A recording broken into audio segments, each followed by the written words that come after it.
이번 설날 당일에는 엄마와 함께 국립현대미술관 덕소궁관에서 전시하고 있는 문신 작가 회고전 우주를 향하여를 보고 왔습니다. 엄마가 미대를 다니 시절 문신 작가를 실제로 본 적도 있어서 그때 당시에 문신 작가의 명성을 들을 수 있었습니다. 국립현대미술관에 가는 길, 미술가인 엄마와 함께 이야기를 하며 덕소궁의 석조전을 유심히 보기도 했습니다. 겨울에도 덕소궁은 운치가 있어 추위도 잊으며 산책을 했습니다. 덕소궁을 구경하며 조금 더 걷다 보면 국립현대미술관 덕소궁관이 나오고 문신 우주를 향하여 전시를 알리는 안내를 볼 수 있습니다. 이번 전시는 문신의 조각과 회화를 비롯해 판화, 도자, 자료 등 230여 점을 선보이는 역대 최대 규모 회고전이라고 합니다. 문신은 한국의 조각가로 파리에서 추상 조각의 거장으로 활동하였다고 합니다. 감각과 생명성 부여에 큰 관심을 가졌으며 동양인으로서는 처음으로 헝가리와 유고에서 초대전을 갖기도 했습니다.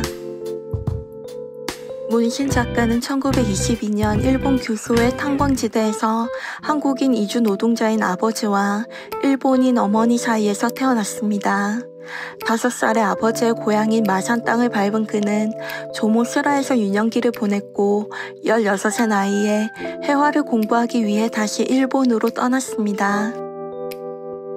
해방과 함께 귀국해 마산과 서울을 오가며 화가로서 활발하게 활동하던 중 마흔 무려 프랑스 파리로 향했고 20여 년 만에 고향으로 돌아왔습니다.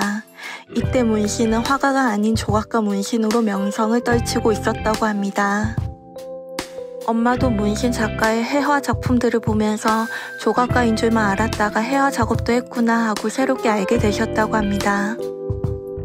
이번 전시 제목 우주를 향하여는 1970년대 중반부터 1990년대에 이르기까지 문신이 자신의 여러 조각 작품에 붙였던 제목을 인용했습니다. 인간은 현실에 살면서 보이지 않는 미래, 우주에 대한 꿈을 그리고 있다던 작가에게 우주는 그가 평생 탐구했던 생명의 근원이자 미지의 세계, 그리고 모든 방향으로 열려있는 고향과도 같다고 볼 수 있습니다. 이러한 의미에서 우주를 향하여는 생명의 근원과 창조적 에너지에 대한 그의 갈망과 내부로 침참하지 않고 언제나 밖을 향했던 그의 도전적인 태도를 함축합니다. 문신의 우주를 향하여 전시는 파노라마 속으로 형태의 삶, 생명의 리듬, 생각하는 손, 장인 정신, 도시와 조각 이렇게 4부로 구성됩니다. 첫 번째 주제 파노라마 속으로 에서는 조각가 이전의 문신 작가의 회화뿐만 아니라 도자기, 판화 작품 등을 볼 수 있습니다.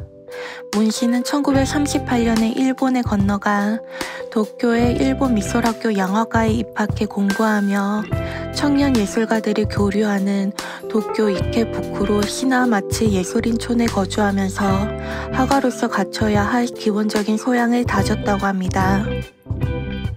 광복과 함께 귀국해 마산에서 거주하며 부산, 서울 등을 오가며 활발하게 작품을 발표했습니다. 이때 그는 온화한 기후에 산과 바다로 둘러싸인 마산의 풍경과 평범한 주변 사람들의 소박한 거친 삶, 그리고 향토성 짙은 정물을 화폭에 담았습니다.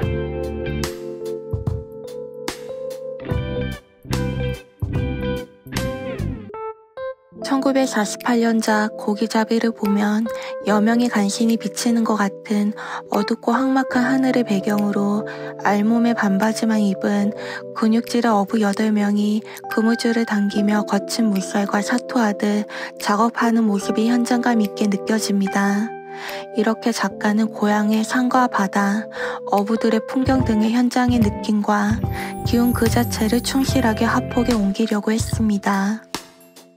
1957년 문신은 반아카데미즘을 내세운 모던 아트 협회에 참여하면서 본격적으로 서울에서 활동하게 됩니다. 그의 시선은 자연스럽게 고층 건물과 가로수가 즐비한 도시 풍경으로 이동했고 화면은 도시적 감각으로 충만해졌습니다. 이때 당시의 미술계의 흐름을 반영하여 평면화, 단순화 등 추상적인 요소를 접목했다고 합니다. 문신의 회화에서 구상 이미지가 완전히 사라지는 것은 1961년 프랑스로 건너간 이후부터라고 합니다. 그는 외부 세계를 재현하는 대신 점과 선, 면 등 순수 조형 요소와 마티에르를 실험하기 시작했다고 합니다. 이러한 변화는 그가 프랑스에서 목격한 앵포르멜과 누보 레알리즘 등의 영향도 있었지만 생계를 위해 파리 북쪽에서 위치한 라브넬에서 고성을 수리하는 과정에서 체득한 대상의 추상적 형태와 구조, 재료의 물성에 대한 감각에서 비롯되었다고 볼 수 있습니다. 이렇게 약 3년간 석공일을 하면서 3차원 공간이 주는 조형적 매력이 조각의 세계로 들어서는데 확신을 가지게 되었다고 합니다. 파노라마 속으로에서는 그동안 문신을 조각의 거장으로만 생각했고 60년 가까이 그의 그림을 조명하지 않다가 조각가이면서 화가였던 문신의 작품들을 주목합니다. 두 번째 주제, 형태의 삶, 생명의 리듬에서는 본격적으로 문신의 조각 작품들과 많은 드로잉들을 감상할 수 있습니다. 여기에서는 나무를 재료로 한 작품들을 집중적으로 다루고 있습니다. 1960년대 후반부터 문신은 최소한의 조형 단위인 구 또는 방구를 다양한 방식으로 결합, 구축한 추상 조각을 제작하기 시작했습니다. 흑단 목조로 시작한 문신의 조각 작업은 1970년에는 파리 남부 페르피뇽에 위치한 바르카레스 항에서 열린 국제 조각 심포지엄에 참여하면서 조각가로 이름을 알리게 됩니다. 이 전시에서 태양의 인간이란 제목의 토템 조각을 선보였습니다. 이 작품은 방구체 형태가 12단계로 반복되어 오르며 높이 13m에 이르는 탑 모양의 목재 작품입니다. 현대 추상 조각의 아버지로 불리는 콘스탄틴 브랑코시의 무한기둥과 비교되며 호평을 받았습니다. 이후에 다양한 전시에 초대를 받았고 그가 선보인 석고, 나무, 브론즈 조각은 프랑스 미술계로부터 독창성을 인정받게 됩니다. 그는 원과 선을 다양한 방식으로 연결하는 과정에서 만물이 원과 선이 이루어진다는 사실을 새삼 깨달았고 반복을 통해 미묘한 차이를 지닌 다양한 형태가 창조되는 것에 매료됩니다. 이렇게 개미 시리즈 작품들이 탄생하게 됩니다. 사실 작품이 탄생할 당시에는 무죄였으나 전시장에 놓인 작품을 두고 프랑스 관람객들이 개미를 닮았다고 해서 이후 유사한 형태의 작품에 개미라는 타이틀이 붙게 되었습니다.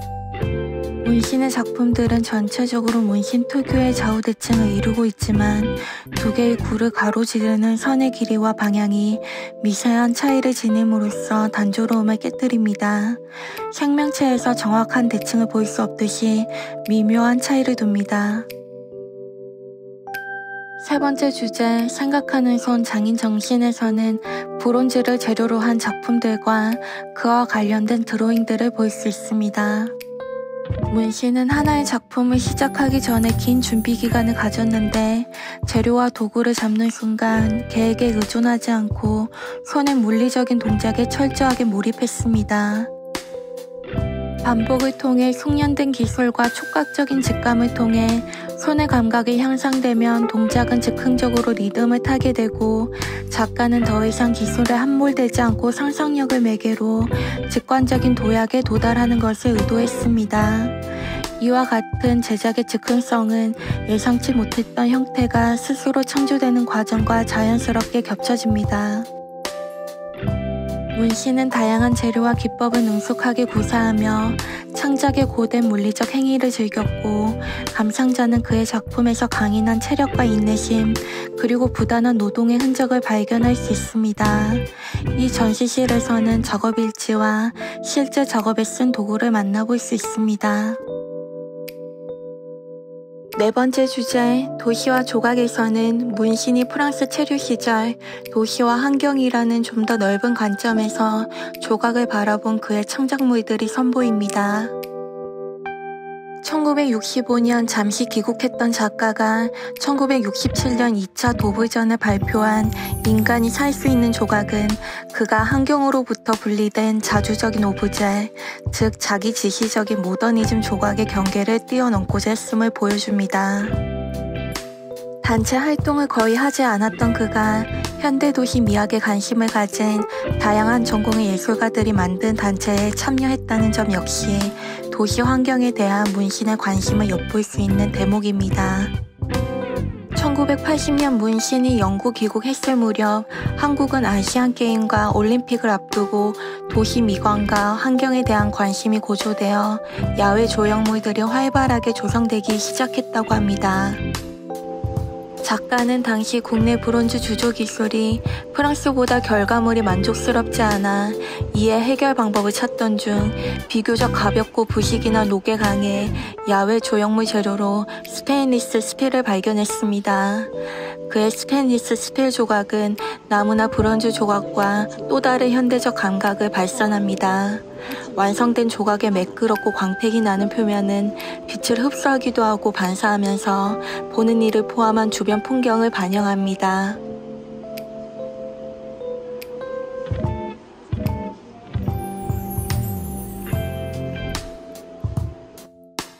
작가는 영국 귀국 후 14년 동안 직접 산을 깎고 돌을 쌓아 옹벽을 만들고 나무를 심고 연못을 만들었으며 건물을 설계하고 시공하기도 했습니다.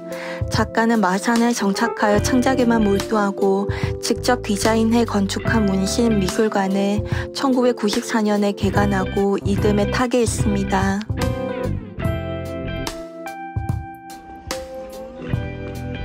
이번 전시는 문신 작가의 일생과 그 작품들을 한자리에서 볼 수 있다는 점이 의미가 있었습니다. 그리고 엄마는 회화 전공이지만 엄마가 미대 다닐 때의 문신 작가의 명성과 재료별로 조각의 특성 그리고 제작 방법을 설명해 주셔서 그 설명을 듣는 재미가 있었습니다. 문신 작가를 깊이 알 수 있어 좋았지만 옛날 엄마의 이야기를 듣는 것 같아 뜻깊은 날이기도 했습니다.